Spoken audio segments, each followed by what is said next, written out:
අයිබෝවන් සුබ දහවලක් සීරුම දෙනාට වීපෝස් ගම්මැද වීපෝස් ඔන්ලයින් සිරීස් නායකත්වය සහතික පත්‍ර සම්මන්ත්‍රණ මාලාවේ තවත් එක් අධීරක් සමගිනුයි ඔබ හා මම මේ ආකාරයෙන් එක්වන්නේ විශේෂයෙන් පුරා මාස දෙකකට අධික කාලයක් මුළුල්ලේ අපි වසංගත තත්ත්වයක් එක්ක නිවසට වෙලා ඉද්දි ඔබ දන්නවා වීපෝස් කියන්නේ අර වෙනදාට වැඩිය නිවසෙන් බැහැරට ගිහිල්ලා විවිධ ක්‍රියාකාරකම් වල නිරත වන විශේෂයෙන් තරුණ පරපුර ඒකරාශී කරගනිමින් නමුත් මේ ගෝලීය වසංගත තත්ත්වයක් එක්ක අපිට වෙනදා වගේ මේ වීෆෝස් සමග එක් වෙලා විවිධ කටයුතු වල නිරත වෙන්නට හැකියාවක් ලැබුණේ නැහැ. නමුත් අපි වසංගත තත්ත්වය කියලා පසුබැස්සේ නැහැ. අපි මේ අන්තර්ජාලය යොදා ගනිමින් තාක්ෂණය යොදා ගනිමින් අපි කල්පනා කරා නායකත්ව සම්මන්ත්‍රණ මාලාවක් අපගේ තරුණ ප්‍රජාව විශේෂයෙන් ඉලක්ක කරගනිමින් ආරම්භ කරන්නට එහි තවත් අධීරක් සමගිනුයි අප මේ ආකාරයෙන් දැන් සම්බන්ධ වෙන්නේ. ඔබ දන්නවා මේ සම්මන්ත්‍රණ මාලාවේ අධීර කිහිප විටකදීම අපි විවිධ ශ්‍රේෂ්ඨ විවිධ නායකයින් සම්බන්ධ කරගත්තා. ඔවුන්ගේ අත්දැකීම් ඒ වගේම ඔවුන්ගේ ජීවිතයේ තොරතුරු ඔබ හා අප මේ සම්මන්ත්‍රණ මාලාව තුළ බෙදාගත්තා. අදත් ඒ ආකාරයෙන් පුද්ගලික අපත් සමග එකතු වෙනවා. ඔහු විශේෂ චරිතයක් ඒ නිසාදයක් නායකත්වයේ කියන දේ පිළිබඳව හොඳාකාරවම දැනුමක් තියෙන කෙනෙක්. පුද්ගලයින්ට නායකත්වය වෙනස් වෙන්නේ කොහොමද, තමන් කොහොමද තමන්ට නායකයෙක් විය යුත්තේ කියන කරුණු කාරණා පිළිබඳව ඔහුට හොඳාකාරවම දැනුමක් තිබෙනවා.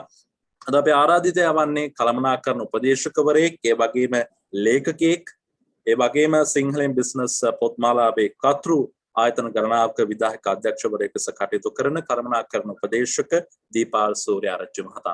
අයිබෝන් දීපාල් මහත්මයා. අයිබෝන්. දීපාල් මහත්මයා, අපි කතා බහ ආරම්භ කරන්න කලින් නායකත්වයේ කියන දේ පිළිබඳව අපි කතා කරන්න කලින් මම කැමති ඔබතුමාගේ ජීවිත කතා පිළිබඳව මම පෞද්ගලිකව අධ්‍යයනය කරලා තියෙනවා. ඒ නිසා මම දන්න විදිහට ඔබතුමා 9 10 ශ්‍රේණිවලදී ගණිතය විද්‍යාව කියන විෂයන් වලට සාපේක්ෂව දුර්වල ළමෙක්. ඒක හින්දාම ඔබගේ පොඩි මාමා එක් කරගෙන ගිහින් පෞද්ගලිකව උනන්දුවක් දක්වලා උගන්වනවා. ඊට පස්සේ 9 වසරේ දෙවෙනි වාරයේදී ඔබ පන්තියේ දෙවනිය වෙනවා. 9 වසරේ තුන්වෙනි වාරයේදී ඔබ පන්තියේ පළවෙනිය වෙනවා. හැබැයි 10 වසරට යද්දී මම දන්න විදිහට ඔබතුමා යන්නේ 10 ඒ කියන්නේ පාසලේ විශිෂ්ටයෙන්ම ඉන්න පන්තිය. ඒකෙදී 13 වෙනිය. එතනින් අපි කතා බහ ආරම්භ කරමු. බොහොම ස්තුතියි ආරාධනා කරාට මේ ඉතාමත් වැදගත් වැඩසටහන් මාලාවට. ඒක මම පෞද්ගලිකව ගෞරවයක් හැටියට සලකනවා. ඔයා භාගයක් ඇත්ත කතන්දරේ කිව්වා. තව නොකියපු කතා ගොඩක් තියෙනවා. ඒ කතන්දරේදී මම හිතන්නේ මම ජීවිතේ පස්සේ ආපහු හැරලා බලනකොට ඉගෙනගත්ත ලොකුම පාඩම තමයි මම අර ඔයා කිව්වා වගේ 9 2 පන්තියේ දිගටම හිටියා නම්, ඒ කියන්නේ මම 10 2 හිටියා නම් මගේ කතන්දරේ වෙනස්. ඒ මොකද එහෙනම් මට පුළුවන් කියන මානසිකත්වයෙන් තමයි දිගටම කටයුතු කරන්නේ. නමුත් අර හොඳ පන්තියේදී 13 වෙනියා වුණාම හැමෝම හිතුවා ඕකේ වාට පළවෙනියා වෙන්න බෑනේ. පස්සේ තමයි මට තේරුනේ මම මගෙන් බොහොම සාපේක්ෂව අඩු ප්‍රවීණත්වයක්, දක්ෂතාවයක් අපේක්ෂා කරයි කියන එක. මේවා ඉතින් ගොඩක් වෙලාවට ජීවිතේ කියන එකේ තියෙන වෙනසයි ඉස්කෝලේ තියෙන වෙනසයි කියනවනේ. ඉස්කෝලේ උගන්වලා තමයි ටෙස්ට් එක දෙන්නේ. ජීවිතේ ඉස්සෙල්ලා පරීක්ෂණය තියලා තමයි පාඩම පස්සේ උගන්වන්නේ. ඒතර මේක මම ඉගෙන ගන්නකොට පස්සේ ආපහු හැරලා බලනකොට තමයි මට තේරුනේ ඒතකොට ගොඩක් කල් ගිහින් මේ දේ කියලා. ඒ වගේම මට මතක් වුණා දැන් ඔය මේ නායකත්වය ගැන කියනකොට මම මුලින්ම මට ඒතර අවුරුදු 10ක් විතර ඇති. 10 දී විතර ගමේ ළමා සමාජය පිහිටෙව්වා. හරි, ඒ කියන්නේ මට ඒ කාලෙත් පොඩි උණක් තිබිලා තියෙනවා. මොකද මම අපේ ගේ තියෙන ඉස්කෝලේට අල්ලපු වත්තේ, අපේ ගෙදරට කියන්නේ ඉස්කෝලේ වත්ත කියලා. ඉතින් මම හවසට ළමයි එක්ක සෙල්ලම් කරන්න යනවා. එතකොට මගේ දෙමව්පියෝ ගුරුවරු වගේ එතකොට අර අනිත් අයත් එක්ක සෙල්ලම් කරනකොට අම්මලා කියනවා මේ නරක ළමයි එක්ක ආශ්‍රය කරන්න එපා කියලා. ඉතින් ඒ පාර මං ඇහුවා දැන් එතකොට අපි කියනවානේ හැමෝටම හොඳ ඒව ආශ්‍රය කරන්න කියලා. අසේවනාච බාලානම් පණ්ඩිතානංච සේවන. ඒතර ඒ ළමයි කාවද ආශ්‍රය කරන්නේ? හරි, මං හොඳ නම් ඒගොල්ලෝ නරක නම්. ඊපස්සේ මම කල්පනා කරා එහෙනම් මම මේ ළමයින්ව හොඳ කරන්න මොකද්ද කරන්න කියලා මම මගේ තිබිච්ච පොත් ටික පාවිච්චි කරලා පුස්තකාලයක් දාලා ගමේ ළමා සමාජයක් පටන් ගන්නවා. ඒතකොට මට අවුරුදු 10ක් විතර ඇති ගාමිණී ළමා සමාජය කියලා. මම ඒ උදාහරණය ගත්තේ මම හිතන්නේ මට තාත්තගෙන් ගොඩක් ඒ වගේ දේවල් වලට බලපෑම් එන්න ඇති. ඊට පස්සේ මම කොළඹ ආනන්දයට එනවා උසස් පෙළ කරන්න. මම ණයට තමයි A level පන්තියේ කෙමිස්ට්‍රි කරන්නේ මොකද මම O level කෙමිස්ට්‍රි ෆේල්. ඒතකොට මම O level කෙමිස්ට්‍රිත් පාස් කරගත්තේ A level කෙමිස්ට්‍රි කරන ගමන්. ඊට පස්සේ ඉස්කෝලේ යන කාලේ මගේ ලොකු ඕනකමක් තිබුණා මේ ශිෂ්‍ය නායකයෙක් වෙන්න.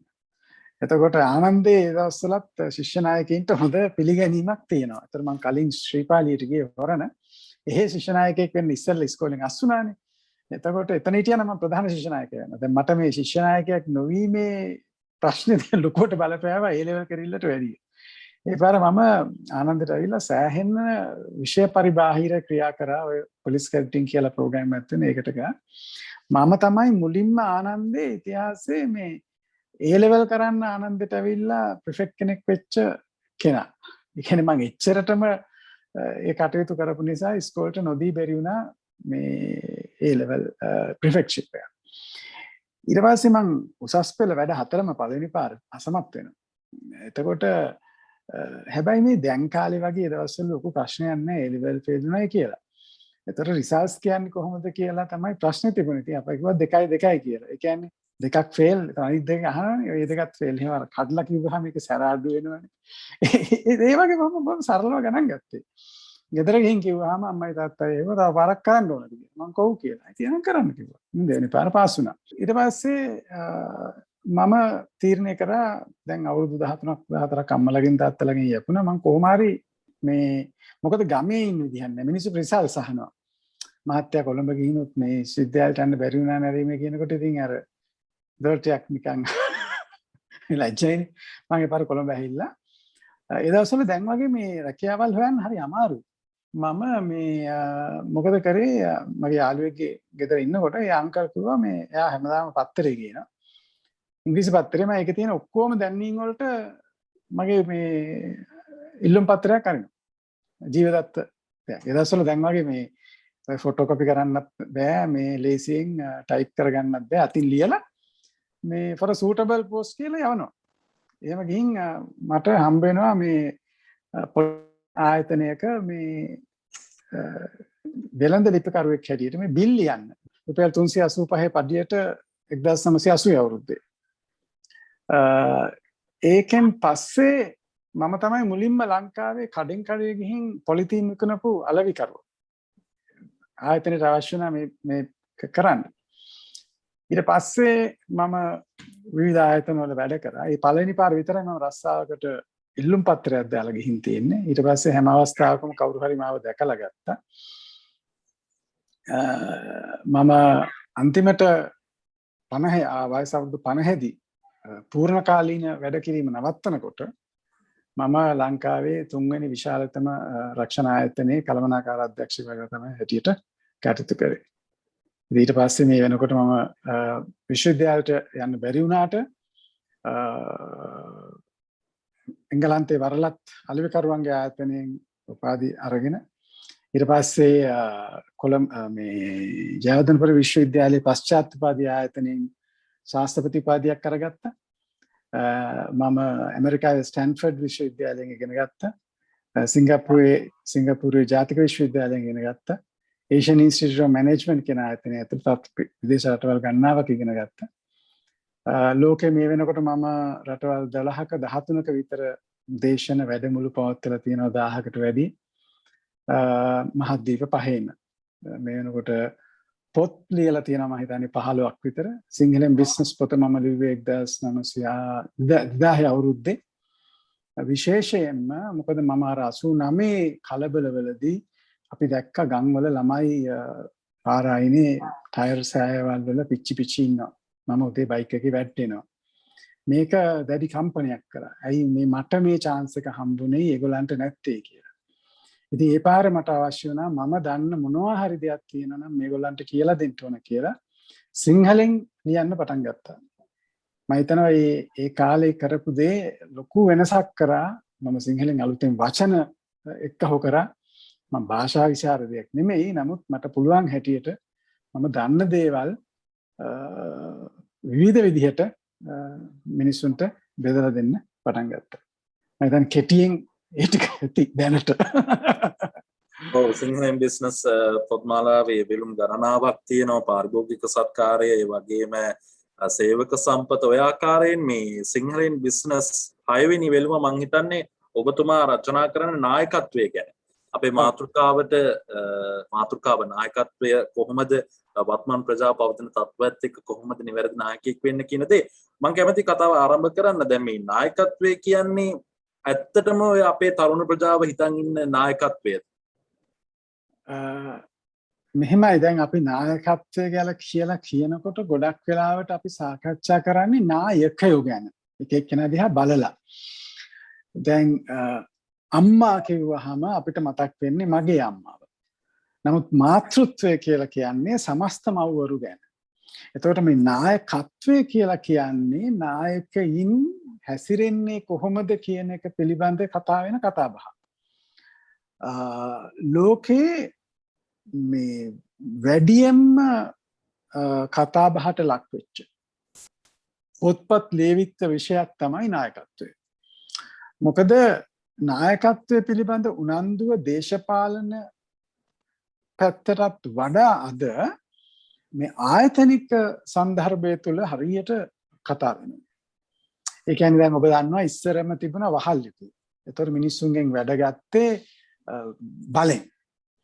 ඊට පස්සේ කාර්මික විප්ලවයත් එක්ක එනකොට විද්‍යාත්මක කළමනාකරණය කියන එකක් ආවා.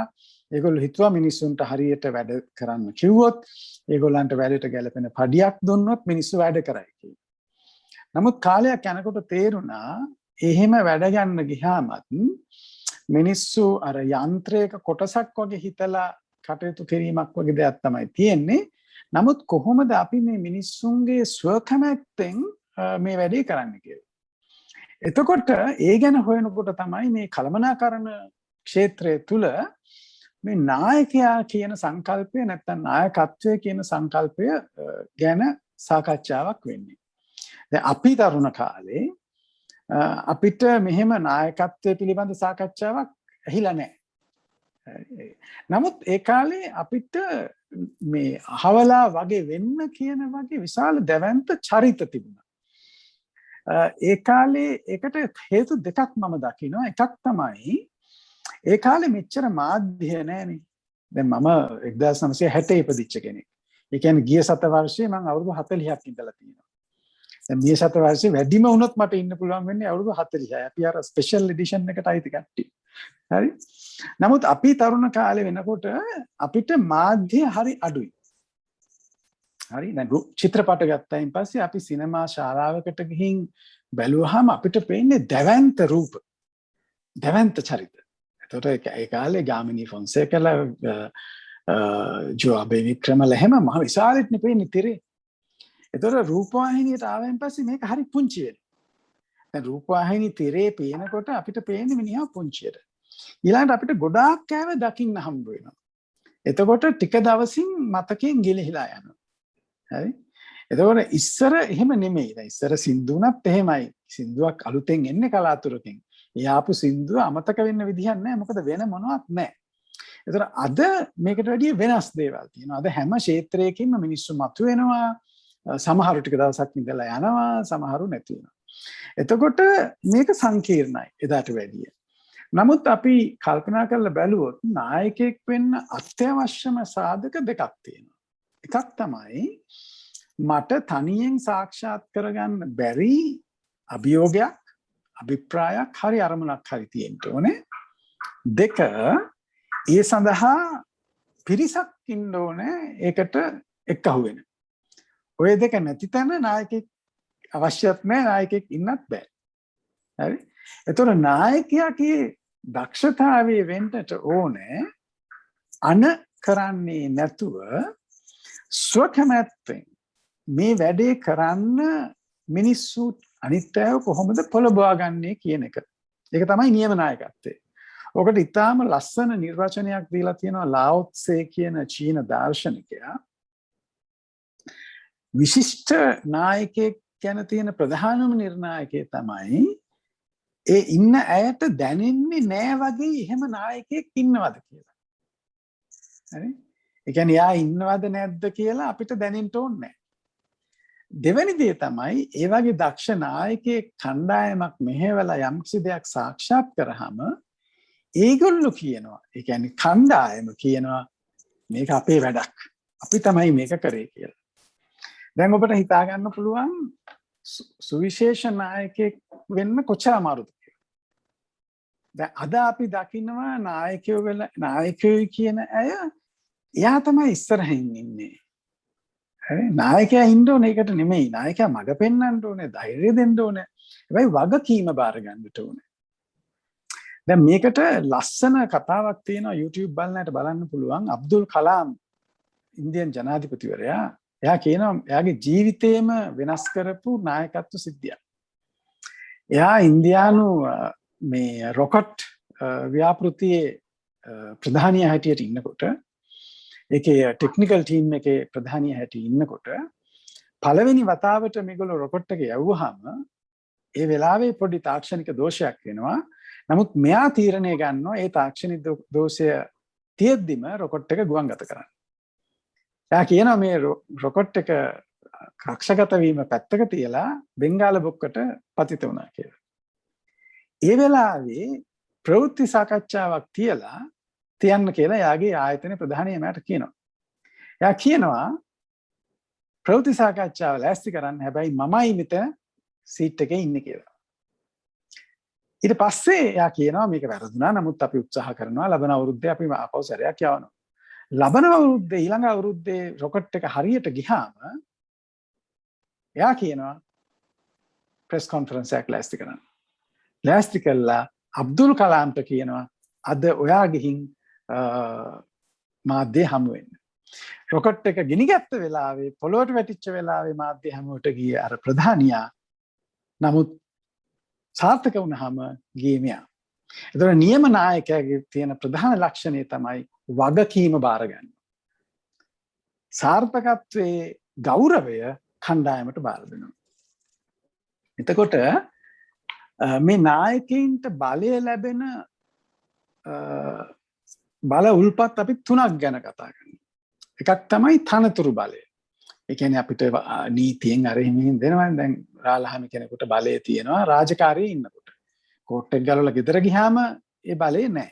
ඒක නිල බලය. දෙවෙනි එක තමයි නැන බලය. ඒ කියන්නේ තමන් යම් කිසි දෙයක් දන්නවා නම් මිනිස්සු සලකනවා. මෙයා මේක දන්නවා වැඩකාරයා කියලා කියන්නේ. අනිත් එක තමයි පෞරුෂය. දැන් පෞරුෂය නිසාත් මිනිස්සුන්ව අපිට අවනත කරගන්න පුළුවන්. ඒ කියන්නේ ලස්සන නම් හොඳට කතා කරන්න පුළුවන් නම් ඒ වගේ දේවල් නිසා. හැබැයි ඒක ගොඩක් කල් දුවන්න බෑ. මොකද ඒකට වැඩිය අර දෙක බලපන්. නමුත් තව ගැඹුරින් කතා කළොත් එහෙම නායකයන්ගේ භූමිකාව අපි කවදා හරි අගය කරනවා. අපි අගය කරන්න වෙන්නේ එයා කරපු දේවල් නිසා නෙමෙයි. එයින් ලැබිච්ච ප්‍රතිඵල. දැන් උදාහරණයක් හැටියට ගත්තොත් හිට්ලර් ඇත්තටම දක්ෂ නායකයෙක්. නමුත් ලෝක ඉතිහාසයේ කොහෙවත් හිට්ලර්ව අගය වෙන්නේ නැහැනේ. මොකද ඔහුගේ ඒ නායකත්වය පාවිච්චි කරේ වෙන දෙයකට. අපි ඇත්තටම මම යෝජනා කරනවා මේ තරුණ මේ දුපුතලට පුළුවන් නම් YouTube එකේ බලන්න ඉන්වික්ටස් කියලා තියෙනවා. අර නෙල්සන් මැන්ඩෙලා කොහොමද බලයට ආවට පස්සේ මුළු දකුණු අප්‍රිකාවම එක්කව කරේ වර්ල්ඩ් කප් එක පාවිච්චි කළා. අපි සමහරලාට මේ ලීඩර්ෂිප් ප්‍රෝග්‍රෑම්ස් කරනවා මම ඒ ෆිල්ම් එකෙන් විතරක්. ඒ තරම්ම නායකත්ව ගුණාංග ඒකේ මතුවෙනවා. මෙතෙන්දී මේ මට මතක් වෙනවා 2008 විතර ගැලප් කියලා ඉන්ටර්නැෂනල් මේ සර්වේ ඒජන්සි එකක් තියෙනවා මේ ඔය වෙළඳපොළ සමීක්ෂණ කරන. ඒගොල්ලෝ මිලියන ගාණක් ආයතනවල සේවය කරන අයගෙන් අහනවා අනුගාමිකෙක් හැටියට නායකයෙක් යටතේ වැඩ කරන කෙනෙක් හැටියට ඔබ වැඩියෙන්ම බලාපොරොත්තු වෙන්නේ මොනවද ඔබේ නායකයාගෙන්?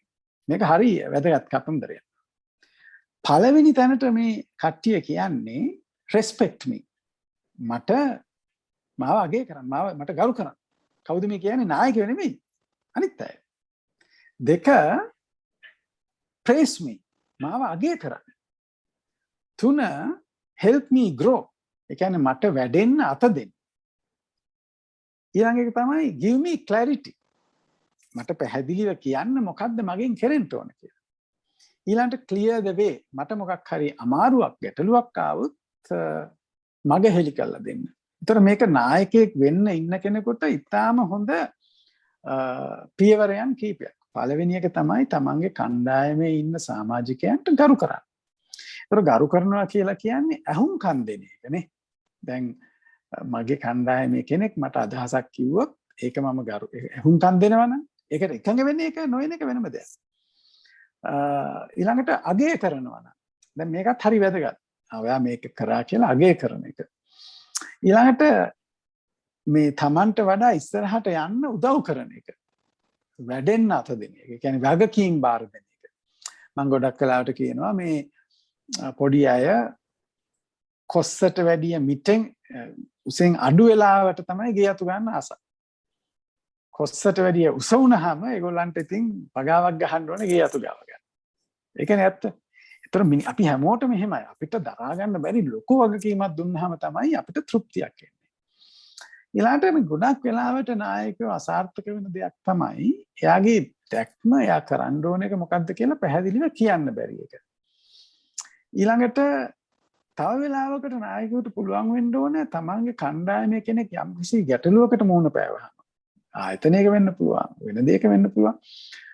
ඒක විසඳලා දෙන්න පුළුවන් වෙන්න ඕනේ. එහෙම බැරිනම් පස්සේ ආයතන මෙයාට කියලා වැඩක් නැහැ. මිනිහට මූව් කරගන්න බෑ. හරි.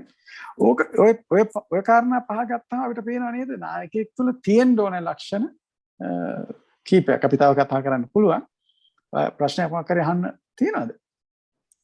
දැන් දීපල් මහත්මයා මේ ඔබතුමාගේ මේ සිහියෙන් සිටීම සතිමත් බව කළමනා කරන කුසලතාවයක් කියලා ලිව්ව පොතේ මේ 20 වෙනි පරිච්ඡේදයේ එහා පැත්තේ තියෙනවා හිස් කොටුවක මෙහෙම කියමනක්. උදව් කරන්න තේරුම් ගත යුතුයි, තේරුම් ගන්න ඇහුම්කන් දිය යුතුයි. ඇහුම්කන් දෙන්න නිහඬ විය යුතුයි. මම කැමති මේක මේ නායකයෙක්ට කොහොමද බලපාන්නේ කියන කාරණේ පොඩ්ඩක් දැනගන්න. ඇත්තටම ඕක මේ එක රජ කෙනෙක් එයාගේ පුතාට රජකම බාර දෙන්න ඉස්සෙල්ලා එයාව එක්කගෙන යනවා කැලේකට. කැලේකට එක්කගෙන ගිහින් ඊටාම නිශ්චල තැනකට ගිහින් එයාට කියනවා අහුම්කම් දෙන්න මේ වනේ කිසිම හුළඟක් නැති වෙලාවට පයින් ගස්වල ශබ්දයට. Listen to the sound of fine trees when no wind blows. හරි. ඒ කියන්නේ නායකයෙක් උනයින් පස්සේ අපි අහුම්කම් දෙන්න නම් හරි අහුම්කම් දීම තමයි මෙතන වැදගත්. අහුම්කම් දෙනවා අපි ඇත්තටම සමාජයක් හැටියට.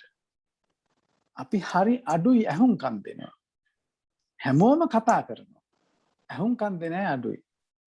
මොකද අහුම්කම් දෙනවා කියලා කියන්නෙම හොඳ නායකයෙකුගේ ලක්ෂණය.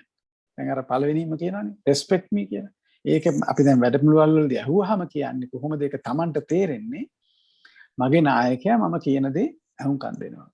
උංගා ගැඹුරට කතා කරන්න ඕනේ මාතෘකාවක්. මේ ඒ කියන්නේ අහුම්කම් දෙනවා කියන එක හරි අමාරු වැඩක්. මොකද අපි මේ වචනනේ පාවිච්චි කරන්නේ. ඒ වචන පාවිච්චි කරනකොට ඒ වචනෙට දෙන තේරුම අපි දෙන්නම එකම තේරුම දුන්නොත් තමයි දෙන්නටම මේක තේරුම් යන්නේ. හරි?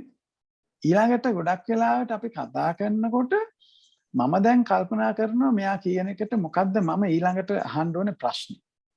එහෙම නැත්නම් මේකට මම එකඟ නොවෙනවා නම් මම එකඟ නොවන කරුණු කල්පනා කරනවා. ඒ අතරවාරි මම කතා කරගෙන යනවා. එතකොට හිඩසක් එනවා. ඒ හිඩස මගේ මනසින් පුරව ගන්නවා. අර උපාසකම්මයා කතාව දන්නවනේ. අර උපාසකම්ම සිල් අරගෙන ඉන්නකොට හාමුදුරුවෝ බණක් කියනවා. හාමුදුරුවෝ කියනවා මේක රටක රජ කෙනෙක්ගේ කුස්සියෙන් බල්ලෙක් මස් වගේක් හොරා යනවා. රජුරන්ට කීර්තිය කියන ඔක්කොම බල්ලෝ ටික මරන්න කියලා. පස්සේ බල්ලන්ගේ රජු ඕක ඔන්න ඔය හරියන මරන්න කියලා කියන හරිය වෙනකොට උපාසකම්මත් නින්ද යනවා. හාමුදුරුවෝ කතාව කියාගෙන යනවා. ඒතර බල්ලෝ ඒ පාර බල්ලන්ගේ රජුරෝ එහෙලා රජුරවන්ට කියනවා මේ එක බල්ලෙක් කරපුවට ඔක්කොම බල්ලන්ව කරන්න එපා රෙමි කියලා රජුරවන්ට අවවාද කරාට පස්සේ රජුරෝ දැහැමින් සෙමින් රජකම් කළා. ඊට පස්සේ මරුණාම දිව්‍ය ලෝකෙ ගියා. දිව්‍ය ලෝකෙ ගියා කියනකොට උපාසකම්ම හැරෙනවා. පස්සේ ගෙදර ගිහින් කියනවා ඇහුවේ නෑ මෙහෙම බණක්. බල්ලෝ මරුවාම දිව්‍ය ලෝක යනවානේ.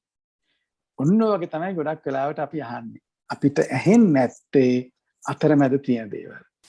ඊළඟට අහන්නේ මගේ පර්ස්පෙක්ටිව් එකෙන් නේ. දැන් මම මෙහෙම පෙන්නුවාම ඔයාට පේන්නේ මගේ අත්ත. දැන් ඔයා කියයි ඕකේ මේ ඉරි තියෙනවා අරමිය කියලා. මම කියයි නෑ මේ පැත්ත තියෙන්නේ මේ රැලි වැටිච්ච එහෙම කියලා. ඔයගේ කියනවා නෑ මේකේ රැලි මුකුත් නෑ. ඉතින් අපි දෙන්නම මේ පිළිබඳ විවාදයකට එනවා. නමුත් ඔයාත් ඇවිල්ලා මේ පැත්ත බැලුවොත් ඒක තමයි කියලා කියන්න පුළුවන්. අන්න ඒක තමයි හුම්කන් දීමේ පිළිබඳ නායකයෙකුට තිබිය යුතු විශේෂ ලක්ෂණයක් හැටියට සාකච්ඡා වුණේ. දැන් දීපල්මත් මේ නායකයෝ නායිකාවන් බොහෝ දෙනෙකු ඉන්නකොට දැන් සමාජයේ තියෙන ගැටලුවක් තමයි මේ තමන් යටතේ ඉන්න අය තමන් අභිබවා යෑමේ උත්සාහයක් නිරත වෙයිද ඒක පිළිබඳව මේ නායකයන්ට තියෙන පොඩි බයක්. ඇත්තට මෙහෙම බය වෙන්න ඕනද නායකයෙක් සැබෑ නායකයෙක්? නෑනේ. දැන් නායකත් දැන් මේට අවුරුදු කීපයකට ඉස්සෙල්ලා 5කට විතර ඉස්සෙල්ලා අනේ 10කට විතර ඉස්සෙල්ලා ලොකු මේ සමීක්ෂණයක් කරා. ලෝකේ ඒ වෙනකොට දියවිලා තියෙන සියලුම නායකත්වයේ පිළිබඳ පර්යේෂණ වාර්තා අධ්‍යයනය කරලා ඩේව් උල්රිච් කියලා මහාචාර්යවරයෙක් එයා නායකයෙක්ගේ භූමිකා 4ක් හඳුනා ගන්නවා. පළවෙනි එක තමයි නායකයාට පුළුවන් වෙන්න උපායශීලීව හෙට දකින්න. දෙවෙනි එක තමයි යාට පුළුවන් වෙන්න ඕනේ ඒ ගමනට යන්න අවශ්‍ය දේවල් අද කරන්න. මිනිස්සුන්ගෙන් වැඩේ කරගන්න. ඊළඟට මම කියනවා රොද බඳින්න. ඒ කියන්නේ කොහොමද කට්ටිය එක්කව කරගන්නේ. ඊළඟට කියනවා මග තනන්න. ඒ කියන්නේ human capital developer.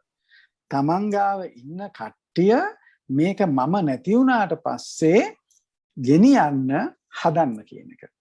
එතකොට නියම නායකයෙක්ගේ තියෙන ප්‍රධාන ලක්ෂණයක් තමයි තමන්ගෙන් පස්සේ මේ ආයතනය ගෙනියන්න, මේ ව්‍යාපෘතිය ගෙනියන්න, මේ වැඩසටහන ගෙනියන්න තව නායකයෝ හදන්න ඕනේ. ඒගොල්ලෝ තමන්ව අභිබවා යන තරමට තමන් හොඳයි. මොකද ඒතකොට තමන්ට ඊට වැඩිය ලොකු ගමනක් යන්න පුළුවන්. ඒතර මේ තමන් බය වෙලා අනිත් අය පල්ලෙහාට දාන්නෙම යම්කිසි ප්‍රමාණයකට තමන්ගේ ආත්ම විශ්වාසය අඩු වෙච්ච නායකයෝ.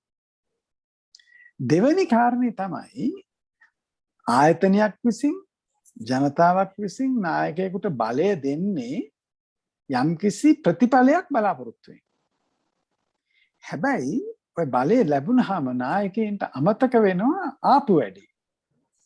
ඒගොල්ලෝ හිතනවා මේ බලය පවත්වා ගැනීම තමයි නායකයාගේ මුඛ්‍ය පරමාර්ථය කියලා. ආපු වැඩේ අමතකයි. ඒතර අපිට මේ ගිය ගමන අමතක වෙනවා. ශීන්‍යාගේ මේ හත්පෙති මලේ කතාව වගේ තමයි. ඉතින් දක්ෂ නායකයා හැමතිස්සෙම කරන්නේ තමන් ආවේ මෙන්න මේ වැඩේට කියන එක මතක තියෙනවා. ඒ වගේම තමයි හදනවා තව නායකයෝ. ඔය මේ ඔබ දන්නවා මේ ඔගිල්වි කියලා තියෙනවා මේ ජාත්‍යන්තර ප්‍රචාරක ආයතනය. ඩේවිඩ් ඔගිල්වි කියන්නේ ලෝකේ පුරාම ප්‍රචාරක මාධ්‍ය පිළිබඳ විශ්වාස කරන ඉතාම හොඳ උගතෙක්. එයා දැන් නැහැ. එයා හැම අවස්ථාවකම එයාගේ රටක මේ ශාඛාවක් විවෘත කරනකොට ඒකේ ප්‍රධාන කළමනාකරුට යවනවා. ඔබ දැකලා තියෙනවද දන්නේ අර රෂියානු මේ බෝනික්කෝ. ඒ රෂියන් බෝනික්කෝ කියලා කියන්නේ අර ඒක ඇතුලේ තව එක්කෙනෙක් ඉන්නවා. ඒක ඇතුලේ තව එක්කෙනෙක් ඉන්නවා. ඔබට වැඩිය පුංචි මිනිස්සු ඔබේ ආයතනයට බඳවා ගත්තොත් ටික කාලයක් යනකොට ඔබේ ආයතනය පුංචි ආයතනයක් වෙයි. නමුත් ඔබට වඩා දක්ෂයින් ඔබේ ආයතනයට බඳවා ගත්තොත් ඔබේ ආයතනය ලොකු වෙයි. ඒ කියන්නේ හොඳටම පේන ඉතිහාසයේ පුරාම තියෙනවා දක්ෂයෙක් වුණොත් තව දක්ෂයින්ව බිහි කරන්න ඕනේ. ඒ කියන්නේ මැංගුස් ගහක් වගේ ඉඳලා හරියන්නේ නැහැ. මැංගුස් ගහක් අර තනකොළ ගහක් වහලා දෙන්නේ නැහනේ. හැබැයි පොල් රුප්පාවක් වගේ වුණොත් තමයි හරියන්නේ. මේ දීපල් මහත්මගේ ජීවිත කතාවේදී දීපල් මහත්මා 1978 දකින හීනේ සාක්ෂාත් කරගන්නේ 10 වර්ෂයේදී. එතකොට මේ ඔබගේ ජීවිතේ කඳුළු මතින් ඉහළට ගිය ඔබ තාමත් මේ කකුල බිම තියන් ඉන්න ඔබ හිතන්නේ නැති වෙලාවක ඔබගේ සමීපතමේ කියන්නේ ඔබගේ ආදරණීය පියාණන් අහිමි වෙනවා ඔබට. එතකොට ඒකත් එක්ක හැබැයි ඔබතුමා එක දකින්නේ මේ පවුලෙන් ඔබට ලැබුණු උසස් වීමක් විදිහට. ඒක මම කැමති නායකයෙක්ට මේව කරගන්න. දැන් සමන් නායකයෝ ඉන්නවා හිතන්නේ නැති වෙලාවට Taman සතුව තියෙන දේවල් නැති වෙනවා. හැබැයි එතකොට නායකයෙක් විය යුත්තේ ඔබතුමා ඒ කරපු දේත් එක්ක මම කැමති දැනගන්න නායකයෙක් කළ යුත්තේ මේ මානසිකව වැටෙන එකද කනගාටු වෙන එකද නැත්නම් ඇත්තටම සැබෑ නායකයෙක් නම් ඊටද මොකද්ද විකල්පය? හැමතිස්සෙම අපි කල්පනා කරන්නට ඕනේ මම කල්පනා කරන විදිහක් තමයි මේ මොහොත ඇයි මට ලැබෙන්නේ? මේ මොහොත ලැබෙන්නේ මට මේකේ මොකක් හරි කරන්න පුළුවන් නිසා. එතකොට ඒක හිතන්න ඒ විදිහට හිතනකොට අපිට කරන්න පුළුවන් දේවල් මතක් වෙනවා. අනේ අපෝ කියුවෙන් පස්සේ අපිට මුකුත් හිතෙන්නේ නැහැ. මට හම්බුණා එකපාරක් තරුණ අරුණ කියලා තිබුණා මේ උපාධිධාරීන්ගේ වැඩසටහන පුහුණු වැඩසටහන. ඒකට ඔය මේ රැකියා විරහිත උපාධිධාරීන්ව අරගෙන ආණ්ඩුවෙන් කේක තැන් වලට දැම්මා. ඒ වෙලාවට රුපියල් 40000 විතර පඩියකුත් දුන්නා. සමහර පෞද්ගලික අංශයේ රස්සාව කරපු අයත් අස්සලා ආවා. ඒ පුහුණු වැඩසටහනකදී මට එක තරුණියක් හම්බෙලා කියනවා අනේ සර් බලන්නකෝ මාව මේ අදුල්ල පැත්තේ ඉස්කෝලේකට දාලා තියෙනවා පුස්තකාල සහකාර කියලා. හැබැයි ඒ ඉස්කෝලේ පුස්තකාලයක් නැහැ. ඉතින් මං කොච්චර හොඳයිද? ඒතර පුස්තකාලයක් නැති ඉස්කෝලේකට දැම්මහම එයාට පුළුවන් නේ පුස්තකාලයක් හදන්න. පුස්තකාලයක් ඇති කිරීමට මුල් තැන ගන්න. අන්න එහෙම තමයි නායකයෝ දකින්නේ. ඒ කියන්නේ මොකක් හරි ප්‍රශ්නයක් අර්බුදයක් ආවයින් පස්සේ ඒක අවස්ථාවක් කරගන්න ඕනේ. ඒකෙන් මොකද්ද කරන්න පුළුවන් කියලා හිතන්න. ඒ වගකීම ලබා ගැනීම තමයි ඊටාම වැදගත් ලක්ෂණයක් වෙන්නේ නායකයෙකුට. දැන් වර්තමානයේ තුල නායකයෙක් කියනකොට විශේෂයෙන් දැන් නායකත්වයට පත් වුණාම ඔහුට තිබෙන බලතල ප්‍රමාණය වැඩි වගේම වගකීම් ප්‍රමාණය සාපේක්ෂව වැඩි. ඒක ප්‍රායෝගිකව අපි දන්නවා. එතකොට මේ නායකයෙක් වුණාම අපිට අහන්නට දකින්නට දෙයක් තමයි මේ පෞද්ගලික ජීවිතය සහ වෘත්තිමය ජීවිතය කියන කාරණාව මේ දෙක අතර ගැටුම්කාරී තත්වයක් පැන නගිනවා. ඇත්තටම මේ දෙක බැලන්ස් කරගන්න බැරිද නායකයෙක්? බැලන්ස් කරන්න බෑ. බැලන්ස් කරනවා නම් දෙපැත්තටම වෙලාව දෙන්න ඕනේ සමානව. එහෙම එකක් නැහැ. හරි. නේ? බැලන්ස් කරනවා කියන්නේ එහෙනම් 150ක් ගෙදරටයි 150ක් රස්සාවටයි එහෙම જાතියක් නැහැ. එතෙන්දී මේ ජීවිතය කියන එක පළවෙනියෙන්ම තේරුම් ගන්න ඕනේ මේ දෙකට තුනට බෙදන්න පුළුවන් එකක් නෙමෙයි. හරි? ඒ කියන්නේ මේක මගේ පෞද්ගලික ජීවිතය, මේක මගේ රාජකාරී ජීවිතය, මේක මගේ සමාජ ජීවිතය කියලා එහෙම වෙන් කරන්න බෑ. හැබැයි අපිට කරන්න වෙන්නේ ඒ අවස්ථාවල අපිට ලැබෙන භූමිකාව කරන්න පුළුවන් හොඳින්ම කිරීම. එතකොට අපිට ගොඩක් වෙලාවට කරන්න බැරි වෙන දේ තමයි මේ වෙලාවට මගේ සමස්ත අවධානය යොමු කරලා කටයුතු කිරීම. දැන් ඔය දේවල් කළමනාකරණය කරගැනීමේදී ප්‍රධානම ලක්ෂණය වන්නේ නැත්නම් ප්‍රධානම කුසලතාවය විය යුත්තේ ඒ වෙලාවට කළ යුතු දේ පිළිබඳව සම්පූර්ණ අවධානය යොමු කිරීම. ඒක එක. දෙවෙනි එක තමයි තමන්ගේ ජීවිතේ පංගුකාරයින්ට තමන් කරන්නේ මොකක්ද කියන එක පිළිබඳව හොඳ අවබෝධයක් දෙන්නට ඕනේ. එහෙම ඊළඟට ඒ තමන්ගේ ඒ භූමිකාව හරි ඒක තමන්ගේ පවුලේ මේක තේරුම් ගන්න ඕනේ. මේක තමයි මේකේ ස්වභාවය. හරි? සමහර වෘත්තීන් තියෙනවා රැ වෙනකන් වැඩ කරන්න තියෙනවා. සමහර වෘත්තීන් තියෙනවා බොහෝ දුර බැහැර යන්න තියෙනවා. සමහර දේවල් තියෙනවා ගෙදර ඇහිල්ලා කරන්න තියෙන දේවල්. ඒ වගේ මොන හරි තියෙනවානේ. නමුත් මේ ගමනින් අපි සියලු දෙනාටම ප්‍රයෝජනයක් ලැබෙන බව හැමෝම තේරුම් ගැනීමෙන් සියලු දෙනා සහයෝගය කරන්නට ඕනේ. ඒක නැති වුනහම තමයි ගොඩක් වෙලාවට ප්‍රශ්න එන්නේ. ඒ කියන්නේ අපේ භූමිකාව පිළිබඳව එක එක්කෙනාට ඇති හොඳ අවබෝධයක් නැතිකම. දෙවෙනි එක තමයි දැන් gedara ඉන්නවා නම් ඒ ඉන්න වෙලාවේ 100% මම අවධානය දෙනවද මගේ පවුලේ සමාජිකයින්ට? ඔය ජපන් කියමනක් තියෙනවා ඉචිගෝ ඉචියේ කියලා. ඒක නෑ මම හරියට පාවිච්චි කරන්නේ. ඒ කියන්නේ ඉචි කියන්නේ එක, ඉචිගෝ ඉචියේ කියලා කියන්නේ one life one meeting. හරි? එතකොට මේ වෙලාවේ මට ඉස්සරහා ඉන්නේ ඔබ. මේ වෙලාවේ මට කරන්න තියෙන්නේ මේ වැඩේ. මේ කතා කරන්නේ. හරි? මට තියෙන වටිනාම වෙලාව මේ වෙලාව. එතකොට එහෙමනම් මට මගේ ජීවිතේ වියදම් කරලා යමක් කරනවා නම් ඒක මට කරන්න පුළුවන් උපරිම අවධානයෙන් කරන්න. ඒතර ගෙදර ඉන්නකොට පුළුවන් තරම් ගෙදරත් එක්ක ඉන්න. වැඩපළට ආවහම ඒක ඒ විදිහට කරන්න. ඒ භූමිකාව කරන්න. අභියෝග එනවා. මේවා මේ එහෙම නැtei කියලා කාටවත් කියන්න බෑ. එහෙම බැලන්ස් කරන්නත් බෑ. බැලන්ස් කියන කතන්දරයක් නෑ. මිනිස්සු කියනවා work life balance කියලා. එහෙම එකක් නෑ. බැලන්ස් කරන් තියෙන්නේ ජීවිතේ, ලයිෆ් එක. හරි? එතකොට අපි බලනවා ජීවිතේ මොනවද මම එහාට මෙහාට කරගන්න ඕන කියලා. ප්‍රමුඛතා ගැන්විල්ල තමයි මේකේ තියෙන කතන්දරේ. හොඳයි මේ දීපල් මහත්මයා ඉල්ලීමක් කරපුව හින්දා මේ ප්‍රශ්න වලට අවස්ථාව ලබා දෙන්නට අපි කැමැති මේ අපිත් එක්ක එකතු වෙන තරුණ තරුණියන්ට අවස්ථාව ලබා දෙන්නට ප්‍රශ්නයක් තියෙනවා නම් අපේ දීපල් මහත්මෙන් අහන්න ඔබට raise hand option එක යන්න පුළුවන්. මම කැමැති මේ අවස්ථාව දෙන්න කලින් අපේ හර්ෂණී පෙරේරා ප්‍රශ්නයක් යොමු කරලා තියෙනවා අපිත් එක්ක එකතු වෙන මේ සමහර නායිකාවන් යාළුවෝ විදියට ඉඳලා ඒගොල්ලෝ නායිකාවන් බවට පත් වුණාම ආශ්‍රය කරපු අයව අයින් කරනවා අලුත් අය එකතු කර ගන්නවා. ඇයි එහෙම කරන්න කියලා අහලා තියෙනවා. ඔව් ඒකේ තියෙන ප්‍රශ්න කීපයක්. එකක් තමයි සමහර අය නායකත්ව තනතුරකට පත් වෙනකොට ඒ විකාශය ඒ භූමිකා දෙකේ විකාශයට එන එකට යම් කිසි ගුරුහරුකමක් නොලැබීම වෙන්න පුළුවන්. මොකද ඒගොල්ලෝ ඒතකොට හිතනවා හරි දැන් මම නායකයෙක් හින්දා මට මේගොල්ලෝව ආශ්‍රය කරගන්න බෑ. එතකොට ඒගොල්ලන්ව ආශ්‍රය කරන්න ගියොත් මගේ මේ නායකත්වය තියාගන්න බැරි වෙනවා කියන එක. එක. දෙවෙනි එක සමහර විට ඒ තත්වයට තමන්පත් වුණාට පස්සේ එයාට සිදු කරන්න සිද්ධ වෙන්නේ වෙනස් භූමිකාවක්. හරි? ඒක අපි දකිනවා මේ සමහරවල් දේශපාලන භූමිකාවල. ඒ කියන්නේ ඡන්දේ දිනන්න අවශ්‍ය සහයෝගයම නෙමෙයි දිනලා තමන්ට යම්කිසි රාජ්‍ය වගකීමක් ලැබුණාම ඉෂ්ට කරන්න සිද්ධ වෙන්නේ. එතකොට කිට්ටු කරගන්න වෙන්නේ වෙන කට්ටියක්. හරි?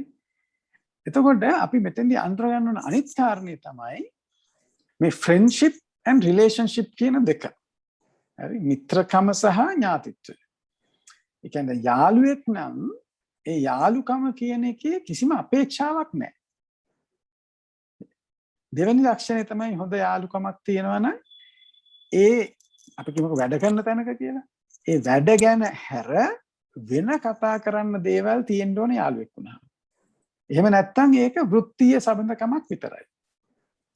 මිත්‍රත්වයෙන් කටයුතු කරනවා වුණාට මිත්‍රයෙක් කියලා ගණන් ගන්න ඕනේ නැහැ. දැන් මම අවුරුදු මේ වෙනකොට 40ක් විතර රැකියාව කරලා තියෙනවානේ. ඉතින් සමහර අය අපිව ආශ්‍රය කරලා තියෙනවා ඒ වෘත්තීය තනතුරු නිසා. ඒගොල්ලෝ අපේ යාළුවෝ නෙමෙයි. ඒගොල්ලොත් එක තරහ නැහැ. හැබැයි ඒගොල්ලෝ මගේ යාළුවෝ නෙමෙයි. යාළුව වෙච්ච අයට මගේ කිසිම තනතුරක් ඒගොල්ලන්ට අදාළ නැහැ. හරි? එතන මම තේරුම් ගන්න ඕනේ කවුද මගේ යාළුවෝ? කායකද මම මිත්‍රකමින් වැඩ කරන්නේ?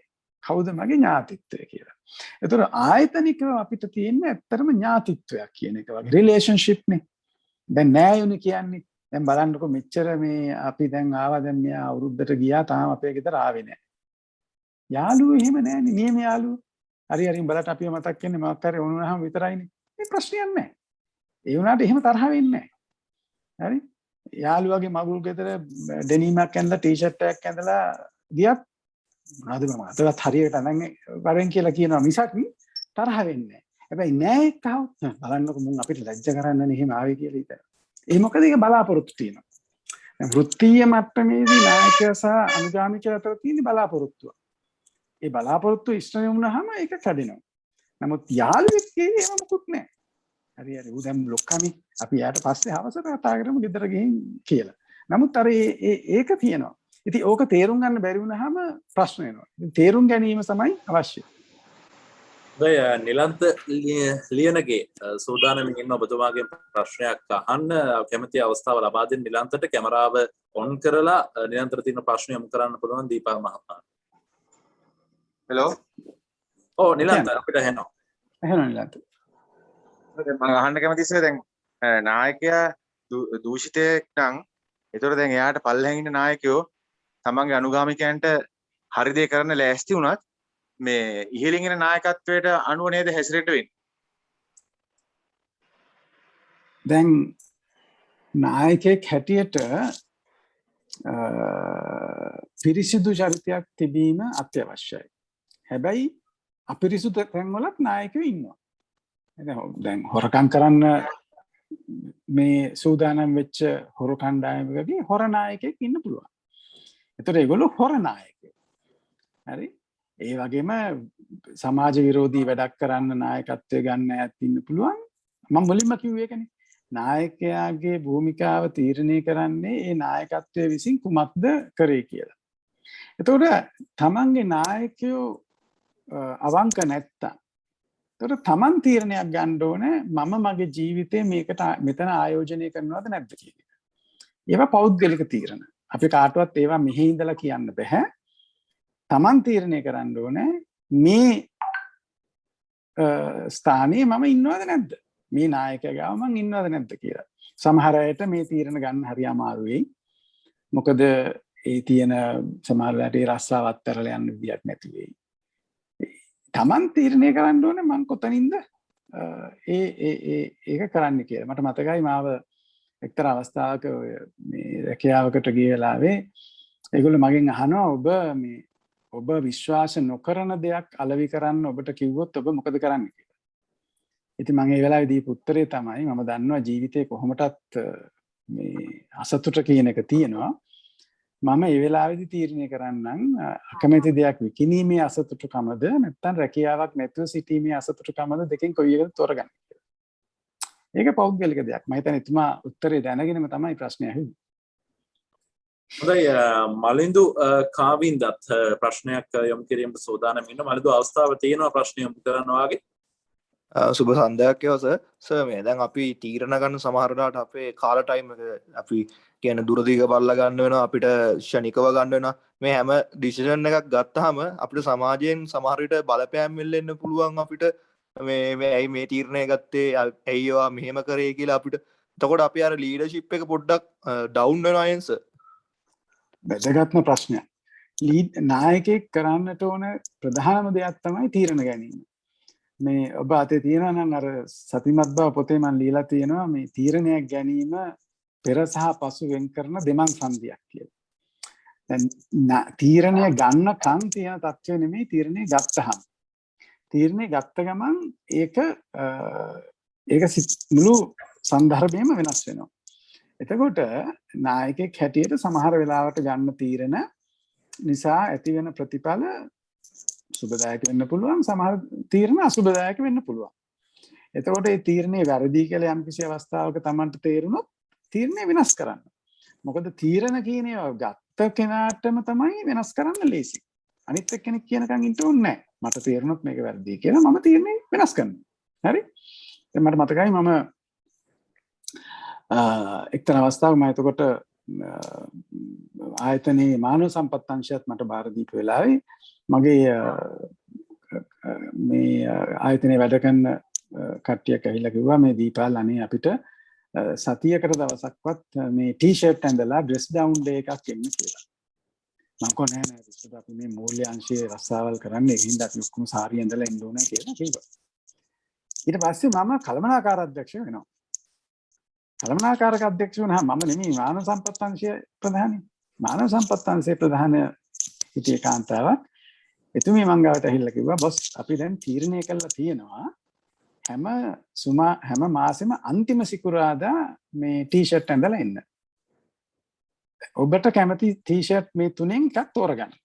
එතකොට ඒගොල්ලෝ තීරණය අරගෙන මට මං කව හරි එහෙනම් කරමු කියලා. ඊට පස්සේ පළවෙනි මාසේ අන්තිම සිකුරාදා මට අමතක වුණා එදා මේ ඩ්‍රෙස් ඩවුන් ඩේ එක කියලා. මම පරණ විදියට ටයි දාගෙන ආවා. එනකොට මේ ඔක්කොම ටී-ෂර්ට් එක. මං කතා කරා මානව සම්පත් අංශයේ ප්‍රධානියට. කතා කරලා කිව්වා මේක හරියන්නේ නැහැ. හැම සිකුරාදාම ටී-ෂර්ට් කරමු. හරි. ඒතර මම කරපු තීරණේ වෙනස් කරයි කියලා ඒ ප්‍රශ්නයක් නැහැ. හරි. මේ තීරණය පිළිබඳ මමත්වයක් ගැනීම සමහර වෙලාවට නායකයින්ට තියෙන ලොකු ප්‍රශ්නයක්. මම ගත්ත තීරණේ මේක දැන් මා වෙනස් කරොත් එහෙම මාව සිංහලෙන් කියන්නේ සෙකන්ඩ් වෙනවනේ නේ. තව කියන්නේ මොකද්ද මේක මාව නිකන් සමච්චලයට ලස්සේ. එහෙම හිතන්නේ නෑ. ඉතින් මේක මම තීරණයක් ගත්තා. ඒ තීරණය ගත්තේ මෙන්න මේ උපකල්පන මත. නමුත් මට දැන් අලුත් තොරතුරු ලැබිලා තියෙනවා. ඒ තොරතුරු නිසා මේ තීරණය වෙනස් කරනවා. ඊළඟ වැදගත්ම දේ තමයි යම්කිසි තීරණයක් ගත්තට පස්සේ ඒ තීරණය සාර්ථක කරන්න අපිට ගන්න පුළුවන් උපරිම කැපවීම උත්සාහය කරන්න ඕනේ. දෙවැනි දේ තමයි අපි තීරණ නොගත යුතු අවස්ථා 4ක් තියෙනවා. ඔක 4 අගති කියලා බුද්ධ දර්ශනයේ තියෙනවා. ඡන්ද, ද්වේෂ, භය, මෝහ කියලා. ඡන්දය කියලා කියන්නේ දැඩි කැමැත්ත නිසා. අපි කියන්නේ ෆේවරිටිසම්ස් කියලා නේ. ඕනෑවට වැඩිය හිතවත්කම ලබැඳියාව නිසා ගන්න තීරණවල නිවැරදිභාවය නැති වෙන්න පුළුවන්. දෙවෙනි එක තමයි දැඩි අකමැත්ත නිසා. තරහෙන් ඉන්න වෙලාවට තීරණ ගන්න එච්චර හොඳ නැහැ. මොකද එතකොට සමහරවිට මොකද තරහ යන්නෙම Taman දුර්වල වෙලාවක. අපිට පුළුවන් වෙලාවට කේන්ති යන්නේ නැහැ. ඕනම ලොකු කෙනෙකුට කේන්ති යන්නේ මං කියන විදිහට වැඩේ කෙරුම් නැතිනම්. ඒ කියන්නේ Taman දුර්වල වෙලා. ඒකට තීරණ ගන්න හොඳ නැහැ. ඊළඟට බයෙන්. ඒ කියන්නේ මේක මම දන්නවා වැරදි. නමුත් මට මොකක් හරි වෙයි කියලා අවාසියක් වෙයි කියලා ගන්න තීරණ. අනිත් එක තමයි දත්ත නැතුව තීරණ ගැනීම. ලංකාවේ ගොඩක් තීරණ ගන්නකොට නායකයන්ට අතපසු වෙන දෙයක් තමයි පුළුවන් තරම් තොරතුරු හොයලා තීරණ ගන්න එක. අපේ ජපන් අයගේ තියෙන ලොකු වෙනස ඒකයි. අර අභාප්‍රාප්ත මහාචාර්ය උදිත ලියනගේ කියලා තිබුණා ලස්සන කීමනක්. අපි මේ ජපාන් අය මැනේජ්මන්ට් බයි ඔබ්ජෙක්ටිව්ස්. ඔවුන් කළමනාකරණය කරන්නේ අරමුණු ඔබ්ජෙක්ටිව්ස් මත. අපි කරන්නේ ඔපිනියන්ස්. එතකොට ජපන් කළමනාකරණයේ තියෙන විශේෂ ලක්ෂණයක් තමයි ඒගොල්ලෝ මොකක් හරි ගැටලුවක් ආවහම ආයතනයේ සියලු දෙනාටම එන්න කියන අවශ්‍ය අංශ ප්‍රදානීන්ට කියන මෙන්න මේ ගැටලුව තියෙනවා. කිසි කෙනෙක් සාකච්ඡා කරන්නේ නැහැ. ඒගොල්ලෝ ගැටලුව හොයාගෙන යනවා. මානව සම්පත් එක්කෙනා මානව සම්පත් පැත්තෙන් බලනවා මේ ගැටලුව. නිෂ්පාදනය එක්කෙනා බලනවා නිෂ්පාදනයේ පැත්තෙන්. මූල්‍ය එක්කෙනා බලනවා මූල්‍ය පැත්තෙන්. ඒ තොරතුරු ඔක්කොම එකව කරගෙන ඒගොල්ලෝ එනවා ඊළඟ දවසේ සාකච්ඡාවට. ඒ එන්නේ තම තමන්ගේ පැත්තෙන් මේක විශ්ලේෂණය කරලා තොරතුරු අරගෙන. අන්න එතකොට හොඳ තීරණයක් ගන්න පුළුවන්. හැබැයි සමහර වෙලාවල් වලට හදිසි අවස්ථා තියෙනවා නායකයින්ට තීරණ ගන්න වෙනවා. හිතන්න ගොඩනැගිල්ල ගිනි ගන්නවා. ගම් වතුර එනවා. එතකොට සාකච්ඡා කර ඉන්න දෙයක් නෑ. තමන් ගන්නවා තීරණය. අන්න එතෙන්දි තමයි නායකයාගේ පරිණත භාවය වැදගත් වෙන්නේ. ඒක පොත්වල නෑ. ඒක තමන්ගේ ඒ වෙලාවට තමන් හැබැයි හැම තිස්සෙම එක මූල ධර්මයක් තියෙනවා. මේ මූල ධර්මය තමයි do what is right by the enterprise. තමාගේ ආයතනය තමන් කැප වෙලා ඉන්න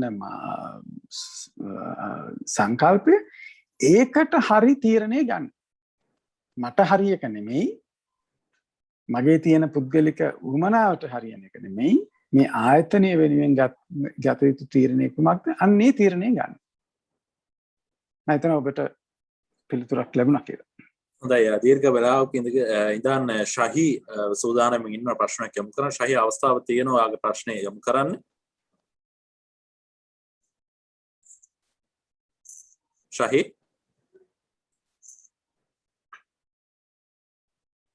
මම හිතන්නේ මේ ශහි යොමු කළා තියෙන අපිට මේ ප්‍රශ්නේ මේ එක් දීපල් මහත්මයා යම්කිසි රස්සාවකට යනකොට මේ විශාල පඩියක් බලාපොරොත්තු වෙනවා කියන කාරණය යොමු කරන්නේ.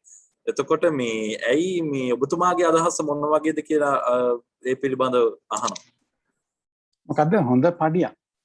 කියන්නේ යම්කිසි පුද්ගලෙකු යම්කිසි රැකියාවකට යද්දී විශාල පඩියක් බලාපොරොත්තු වෙන තමයි යන්නේ. හැබැයි ඔව්. ඒ බලාපොරොත්තු වෙන පඩිය අදාළ ආයතනයෙන් ලැබෙන්නේ නැහැ කියනකොට මේ අඩිය පස්සට ගන්නවා. ඔබතුමාගේ අදහස් අහනවා මේ පිළිබඳව. මෙහෙමයි මට රැකියාවක් අවශ්‍ය වීමට වඩා ඒ ආයතනයට මාව අවශ්‍යද කියන එක තමයි වැදගත් වෙන්නේ. හරි? දැන් මට ජොබ් එකක් නැහැ මගේ ගෙදර වියදම් තියෙනවා කියලා කිව්වට ඒක රැකියාවක් ලැබීමට සුසුකමක් නෙමෙයි. ඒ ආයතනයට මට කුමක්ද කරන්න පුළුවන් වටිනාකම එකතු කිරීම. හරි? එතකොට මට හැඟීමක් තියෙන්න ඕනේ මගේ තියෙන දක්ෂතා දැනුම කුසලතා අනුව මම මෙච්චරක් වටින කෙනෙක් කියලා. ඒ නිසා තමන්ගේ තක්සේරුව වැදගත්. මට මෙච්චරක් වටිනවා කියලා. ඒතර තමන්ට ඒ වැටුප ලැබෙන්නේ නැත්නම් හැබැයි අපි එක දෙයක් තේරුම් ගන්නට ඕනේ රැකියාවක් කරන තාක් කල් ඔබේ සම්පූර්ණ වටිනකම ඔබට ලැබෙන්නේ නැහැ. ඇයි? ඕනෑම ව්‍යාපාරයක් ආයතනයක් ගත්තයින් පස්සේ යම්කිසි ලාභයක් හදා ගන්න ඕනේ. ඒතකොට ලාභයක් කියලා කියන්නේ තමන්ගේ යන වියදමට වඩා වැඩි මිලකට මේක අලෙවි කරොත් විතරනේ ලාභයක් එන්නේ. දැන් ඔක අපි ගෙදරත් කරනවානේ. දැන් කවුරු හරි බාසුන් නැහැ කෙනෙක් ඇහිලා කිව්වොත් එහෙම මේ වහලේ පොඩි රිපෙයාර් එකක් කරන් තියනවා කියලා ඔයා බලන්නේ ඔයාට පුළුවන් අඩු ගන්නට ඒක කරගන්න. හරි? ඒක තමයි මූල ධර්මය. එතකොට මට බලාපොරොත්තු වෙන උපරිම ප්‍රමාණය ලබා ගන්න සමහර රැකියාවල් වලට පුළුවන්. මොකද ඒ වගේ රැකියාවල් තියෙන කෙනෙක් ඒ දැනුම නැතුව ඒ ආයතනේ දුවන්න බැරි නම් අන්න සුවිශේෂ දෙයක් තියෙනවා. ඒකයි මම කිව්වේ. ඔබ දැන් අපි රක්ෂණ ආයතන ගත්තාන් පස්සේ ඒවා ඉන්නවා මේ ජීව ගණකඥයෝ කියලා. ඒක හැමෝටම කරන්න පුළුවන් එකක් නෙමෙයි. හරි? ඉතින් ඒ වගේ කෙනෙක්ව ගන්න විශාල මුදලක් ගෙවුවත් කරන්න දෙයක් නැහැ. එයා නැතුව මේක කරන්න බෑනේ. ඉතින් ඔබ රෝහලක් මේ ව්‍යාපාරයක් හැදලා පටන් ගන්නවා. ඉතින් ශල්‍ය වෛද්‍යවරු නැතුව රෝහල් තියන්න බෑනේ. එහෙනම් ශල්‍ය වෛද්‍යවරයාට ඒක ගෙවන්න වෙනවා. එතකොට ඒ නිසා තමන් තුළ තියෙන්න ඕනේ එන්නේ වටිනාකම වැඩිකම.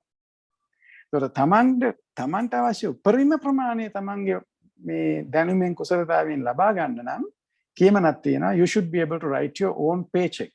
ඔබේ වැටුප ඔබම තීරණය කරන්න පුළුවන් ඔබේ ව්‍යාපාරයක් කරාම.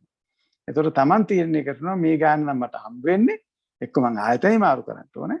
එහෙම නැත්නම් මම මගේ දෙයක් පටන් ගන්න ඕනේ. ගොඩාක් ඔය ආයතන වලින් එළියට ගිහින් සාර්ථක වෙච්ච අය එහෙම අය.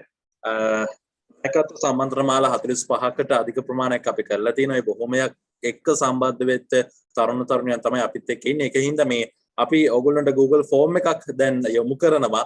මේ විශේෂයෙන් මේ සම්මන්ත්‍රණ මාලාවත් එක්ක සම්බන්ධ වෙන හැමෝටම අපි විශේෂ සහතික පත්‍රයක් ලබා දෙනවා. ඒ හින්දා ඔය අපි යොමු කරන Google ෆෝම් එක නිවැරදිව යොමු කරන්න පුරවල අපිට ආයෙ යොමු කරන්න ඔබට සහතික පත්‍ර ලැබිය යුතු නම සඳහන් කරලා ඒ වගේම අද රාත්‍රී 10 ප්‍රධාන ප්‍රවෘත්ති ප්‍රකාශය තුළ අපි බලාපොරොත්තු වෙනවා මේ අපි කරපු කතාබහේ සම්පීඩනයක් යොමු කරන්න තීරගත කරන්න විශේෂයෙන් ඒ සඳහා මම ඉල්ලීමක් කරනවා අපිත් එක්ක සම්බන්ධ වෙලා ඉන්න හැමෝගම කැමරාව පොඩි වෙලාවකට අපි ඔන් කරමු අපිට අපේ ප්‍රවෘත්ති ප්‍රකාශයට අවශ්‍ය දර්ශන ලබා ගැනීම හැකියාව ලැබෙන හින්දා හැමෝටම ආරාධනා කරනවා තමන්ගේ කැමරාව ඔන් කරන්න කියන කාරණාව ඒ වගේම නැවත වතාවක් මතක් කරන්න අපි ලබා දුන්න ෆෝම් එක නිවැරදිව පුරවල අපිට නැවතත් යොමු කරන්න කියන කාරණාවත්. එතකොට දීපල් මහත්මයා අවසන් මිනිත්තු කිහිපය මම කැමති මේ තවත් ප්‍රශ්නයක් ඔබතුමාගෙන් අහන්න. දැන් මේ වර්තමානයේ තුල තරුණයාට තියෙන ප්‍රධාන ගැටලුවක් තමයි මේ තාක්ෂණයට හුරු වෙලා තියෙන තරුණ ප්‍රජාවක් වර්තමානයේ තුල තියෙන්නේ. ඔබතුමා ගත්තොත් ඔබතුමාගේ මම දන්න පරිදි පොත් 3000කට අධික පොඩි පුස්තකාලයක් ගෙදර තියෙනවා. ඔබතුමා පොතත් එක්ක හැදුණු වැඩුණු පුද්ගලෙක්. හැබැයි වර්තමානයේ තුල එක් පැත්තකින් මේ අසංගත තත්ත්වයක් එක්ක පරිගණකයේ ජංගම දුරකථනයේ අතීතයන් තමයි තරුණ ප්‍රජාව වැඩි කාලයක් ගත කරන්නේ.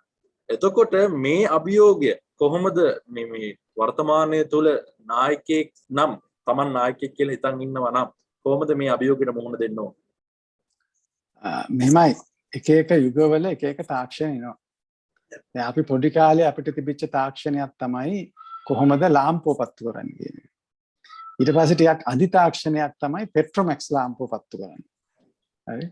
එහෙම නැත්නම් බයිසිකලේ මේ චේන් එක පැන්නහම ඒක කොහොමද මේ ආපහු දාගන්නේ. ඒ වගේ ඒ කාලේ තිබිච්ච තාක්ෂණ. ඊට පස්සේ විදුලිය ආවා.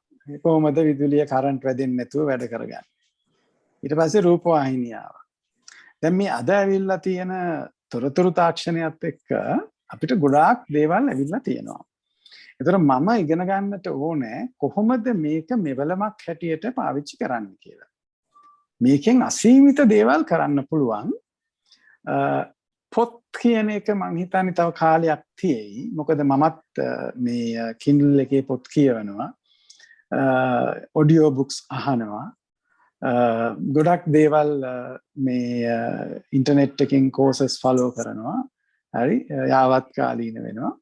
ඒක කරන්න පුළුවන්. දැන් අද මේ ළඟදී මට එක්තරා අවස්ථාවක දේශනයකට අවශ්‍ය වුණා. මම ඒකට සූදානම් වෙන්න ඇමරිකාවේ හාවර්ඩ් විශ්වවිද්‍යාලයේ දේශනයකට හුඟක් දුන්නා. ඉස්සර අපිට බෑ. හරි? ඉතින් ඒ නිසා මේකෙන් උපරිම ප්‍රයෝජනෙ ගන්න. හැබැයි මේ පොත් කියවීම කියන එකේ වෙන දෙයක් තියෙනවා. මොකද අපේ නිර්මාණාත්මක බව වෙන විදිහකට දියුණු වෙනවා පොත් කියවනකොට. දැන් ඔබ මඩොල් දුව කියවලා තියෙනවා නම් පොඩි කාලේ අර ගිනි කබල දූපත වටේ යනවා කියනකොට එහෙම හරි බය හිතෙනවා. හැබැයි ඕකම අපි මඩොල් දුව චිත්‍රපටිය දැක්කහම අපිට බය හිතුන්නේ නැහැ. ඒතර මේ මාධ්‍ය නිසා සමහර විට ඒ පරිකල්පනයට යම් බලපෑමක් වෙන්න පුළුවන්. දෙවෙනි එක තමයි මේ මාධ්‍ය ගොඩක් ශ්‍රව්‍ය දෘශ්‍යයි. ඒතර ශ්‍රව්‍ය දෘශ්‍ය නිසා අපිට මේකෙන් අර මේ ඩොපමින් එන ගතියක් තියෙනවා. මේකේ පොඩි අර පොත් බලනවට වැඩිය පොඩි කික් එකක් තියෙනවා. තේරෙන භාෂාවෙන් කියන්නේ. එතකොට මේකට ඇබ්බැහි වීමට තියෙන ඉඩ වැඩි. ඒ නිසා යම්කිසි විනයක් හදාගන්නට ඕනේ අඩුම ගානේ නිශ්චිත වේලාවක් දවසක මම මේක පාවිච්චි කරන්නේ නැහැ කියලා. දැන් උදාහරණයක් හැටියට මම කවමදාවත් නිදා ගන්න ගියාම ෆෝන් එක බලන්නේ නැහැ. ඒක මම තිබ්බට පස්සේ ආයි උදේ නැගිටලත් බලන්නේ නැහැ. උදේ පාන්දර නැගිටලා මේ දේවල් ටික කරලා ඉවර වෙලා තමයි ෆෝන් එක බලන්නේ. එච්චරම ලොකු හදිසියක් තියෙනවා කොහොම හරි කතා කරන්නේ. මම ડોක්ටර් කෙනෙක් නෙමෙයිනේ. දැන් ડોක්ටර් කෙනෙක් නම් ඔන් කෝල් ඉන්න ඕනේ. රයිට්. එහෙම නැත්නම් IT ප්‍රොවයිඩර් කෙනෙක් නම් ඔන් කෝල් ඉන්න ඕනේ. මම එහෙම ඔන් කෝල් ජොබ් එකක් කරන්නේ නැහැ. හරි. දැන් අදටත් පොය දවස් වලට මම ෆෝන් එක ආන්සර් කරන්නේ නැහැ. රස්සාව කරනකොටත් එහෙමයි. හරි. ඒතකොට මට සම්පූර්ණයෙන් දවසක් තියෙනවා නිදහසක්. හරි. ඒ වගේම මම දන්නවා ලංකාවේ ඉන්න විශාල මේ ආයතන ගණනාවක ප්‍රධානීව කීප දෙනෙක් ඉන්නවා. ඒගොල්ලෝ රාහු කාලය විශ්වාස කරනවා. මං ඇහුවා ඇයි කියලා. නෑ ඒ පැයේ කවුරුවත් මට කතා කරන්නේ නෑ. හරි. ඉතින් ඒ කියන්නේ ඒ වගේ තමයි මේක පාවිච්චි කරන්න ඉගෙන ගන්නවා. ඉතින් මේ මුල් කාලේ පොඩි ගැටලු තියෙනවා. දැන් ඉස්සර රූපවාහිනිය ආපු කාලේ අපි 6:00 කොයි රූපවාහිනිය දාලා නමෝ මාතා කියනකම් මොකද දාගෙන ඉන්නවා. ඊට පස්සේ රිමෝට් ආවට පස්සේ අපි කැමති වැඩසටහන් බලන්න පටන් ගන්නවා. දැන් අපි YouTube එකෙන් අපිට ඕන වෙලාවට බලනවා. හරි. ඒක නිසා මේ තාක්ෂණය පරිහරණය කර ගැනීම එකක්, තාක්ෂණ වේදියෙක් වීම තව එකක්. ඔය මෝටර් සයිකල් ආපු කාලේ Honda වාට්ටුව කියලා එකක් තිබුණා. ඒ කියන්නේ ඒ තරමටම වැටෙනවා. දැන් මං කල්පනා කරා ඇත්තටම ඉතින් මේ ඉන්න එක පුදුමයි ඒ කාලේ බයිසිකල් පැදපු හැටියට. හරි. ළඟදී මගේ මේ දනිස්සය අමාරුවක් කියලා ડોක්ටර් කෙනෙක් බැලුවාම දනිස්ස මගෙන් අහුවාම විස්තර ටික ඒ පාර කිව්වා be glad that you are walking. හරි. ඉතින් ඒ වගේ තමයි මම හිතන්නේ මේක මේ ඉගෙන ගැනීමේ කාලයක්. ඉතින් මිනිස්සු කලබල වෙනවා අපේ කාලේ එහෙම නෙමෙයි කියලා. අපේ කාලේ ඒවා නෙමෙයිනේ දැන් තියෙන්නේ. නමුත් අර තරුණයෝ හැටියට මේක පාවිච්චි කරන්න. හැබැයි මේක පාවිච්චි කිරීමේ විශිෂ්ට ප්‍රවීණෙක් වෙන්න ඕනේ. be smart සුහුරු භාවිතයක්. අවසන් වශයෙන් දීපල් මහත්මයා අපි සම්මන්ත්‍රණය අවසන් කරන්නත් ඕනේ. අවසන් ප්‍රශ්නයේ විදිහට ඔබතුමා ලියපු පොතේ සඳහන් වෙනවා මේ ඔබේ ආදරයට උරුම කෙනා වුන්ටත් ඔබේ දිනපොතේ ඉඩක් හිමි විය යුතුයි කියලා. ඇයි ඔබතුමා එහෙම කියන්නේ? මගේ අවසන් ප්‍රශ්න. අර ඔබ කලින් අහපු ප්‍රශ්නකට පිළිතුර හැටියට තමයි ඒක මම ඇත්තටම මේ වෙලාව පිළිබඳ ප්‍රශ්නය. අද ගොඩක් වෙලාවට අපි දැන් තියෙන විශාල අභියෝගයක් තමයි අපි එකිනෙකා අතර මේ කන්ටැක්ට් කරන වාර ගන්න වැඩි. හරි. ඒ කියන්නේ කී සැරයක් අපි මේ කෙටි පණිවිඩය යවනවද? නමුත් එකිනෙකා හඳුනා ගැනීමට කාලය ආයෝජනය කරන්නේ. දැන් මම වැලි පාරේ ඇවිදිනකොට අපි මම දකිනවා උදේට ටියුෂන් යන්න ඉස්සෙල්ලා මේ තරුණ තරුණියෝ ඇවිල්ලා ටිකක් වෙලා මේ පෙම් බස් දොරන්න කියලා එනවා. අනේ අපේ කාලේ ওই chances අපිට තිබුණේ නැහැ. ඒ ඉරිසියාවක් නැහැ. හැබැයි මම හොඳට නිරීක්ෂණය කරන දෙයක් තමයි ඒ දෙන්නම මොකද කරන්නේ? දෙන්න ඉඳගෙන මෙහෙම කරනවා. එතකොට ඒ දෙන්නම ඉන්නේ එතන නෙමෙයි වෙන තැනක. එතකොට කොහොමද එකිනෙකා හඳුනාගන්නේ? කොහොමද එකිනෙකාගේ තේරුම් ගන්නේ? හරි? අන්න ඒකට මේක බාධාවක්. අන්නේ නිසා තමයි තමන් ආදරය කරන අයට වෙලාව දෙනවා කියලා කියන්නේ එකට ඉඳගෙන Facebook බලන එක නෙමෙයි. එකට ඉඳගෙන වීඩියෝ එකක් බලන එක නෙමෙයි. ඒ සියලුම දේ නැතුව එකට ඉඳගෙන S2 දිහා බලලා කතා බහ කරන එක. ඇහුම්කන් දෙන එක. කතා නොකර ඇහුම්කන් දීගෙන ඉන්න එක. ගොඩක් කතා කරන්න ඕනේ නැහැ. හැබැයි බාහිර අවධානය නැතුව මම ඔබට සම්පූර්ණ අවධානය දීගෙන හිටියොත් මට ඔබව තේරුම් ගන්න ගොඩක් කතා කරන්න ඕනේ නැහැ. හොඳයි දීපා මහත්මයා බොහොම ස්තුතිවන්ත වෙනවා. පුරා හෝරාවක් මුළුල්ලේ වසර ගණනාවක් පුරාවට ලබාගත් අත්දැකීමුත් එක්ක කොහොමද නායකයෙක් විය යුත්තේ, නායකත්ව ගුණාංග කොහොමද පෞද්ගලිකව තමන්ට ආදේශ කරගන්නට ඕනේ කියන කාරණාව සහ විශේෂයෙන් අපත් සමග එකතු වෙලා ඉන්න තරුණ ප්‍රජාව යොමු කළ ප්‍රශ්න වලට පිළිතුරු ලබා දීම පිළිබඳව අපේ ආරාධිතයා බවට අදපත් වූ කළමනාකරන උපදේශක ලේඛක ඒ වගේම සිංහලෙන් බිස්නස් පොත්මාලාවේ කතුරු ආයතන ගණනාවක විධායක අධ්‍යක්ෂවරයෙකු ලෙස කටයුතු කරන කළමනාකරන උපදේශක දීපාල් සූර්යාරච්චි මහත්මයා ඔබතුමාට නැවත වතාවක් ස්තුතිවන්ත වෙනවා. ඔබතුමාත් එක්ක ගත කරපු කාලයට ඒ වගේම අපිට ලබා දුන්න කාලයට නැවත වතාවක් අපත් සමග සම්බන්ධ වුණු හැමෝටම අපි කියන්නේ අපි යොමු කරපු ෆෝම් එක පුරවලා අපිට නැවත වතාවක් යොමු කරන්න. ඔබට අදාළ සහතික පත්‍රය ලැබෙන්නේ ඉන්පසුවයි. නිවැරදිව ඔබගේ නම සඳහන් කරලා නැවත එම ෆෝම් එක අප වෙත යොමු කරන්න. ඒ වගේම රාත්‍රී 10 ප්‍රධාන ප්‍රවෘත්ති ප්‍රකාශිතුරුත් අපි බලාපොරොත්තු වෙනවා. මේ සම්මන්ත්‍රණී සම්පීඩනයක් අපි යොමු කරනවා රාත්‍රී 10 ප්‍රධාන ප්‍රවෘත්ති ප්‍රකාශය තුලිනුත් ඒ නරඹන්නත් කියන ආරාධනය ඇතිව අප සූදානම් වන්නේ අදට මේ සම්මන්ත්‍රණව අවසන් කරන්නට. නැවත සුපුරුදු පරිදි වීපෝස් ගම්මැද්ද වීපෝස් මේ නායකත්ව සම්මන්ත්‍රණ මාලාවේ තවත් අධීරක් සමගින් සම්බන්ධ වීම පිළිබඳව බොහොම ස්තුතිවන්ත වෙනවා දීපාල් මහත්මයා. නැවත වතාවක් ඔබතුමා හමු වෙන්න බලාපොරොත්තු වෙනවා. අයිබෝන්.